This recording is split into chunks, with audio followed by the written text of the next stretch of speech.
আসসালামু আলাইকুম ভিউয়ার্স, কেমন আছেন আপনারা? আমি কিন্তু আজকে আরেকটা নতুন আইটেম নিয়ে আপনাদের সামনে চলে এলাম। ভাবছেন এটা আবার কিসের ভর্তা? একটা আনকমন ভর্তা বলেই কিন্তু এত ঘটা করে দেখানো হচ্ছে। এটা হচ্ছে লাউয়ের বিচির ভর্তা।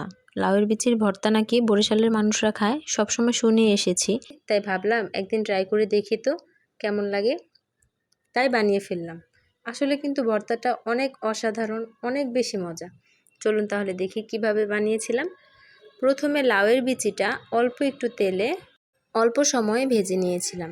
যখন লাউয়ের বিচির কালারটা এরকম হয়ে গিয়েছিল তখন কিন্তু আমি নামিয়ে নিয়েছি।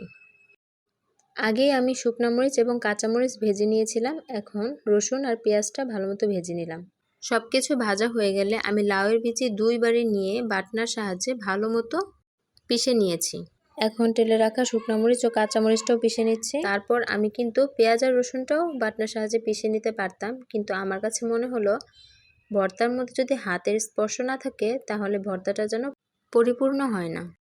তাই আমি হাত দিয়ে কষলে নিয়েছিলাম এবং সরিষার তেল দিয়ে আরও কিছুক্ষণ ভালো মতো কষলে নিলাম। সবশেষে লাউয়ের বিচিটা দিয়ে আরও কিছুক্ষণ হাত দিয়ে ভালো মতো মেখে নিচ্ছি। ব্যাস, আমার ভর্তাটা কিন্তু তৈরি হয়ে গিয়েছে। ভর্তাটা কিন্তু অনেক লোভনীয় দেখাচ্ছে, তাই না? যেমন লোভনীয় দেখাচ্ছে তেমন কিন্তু খেতে অনেক মজা হয়েছে।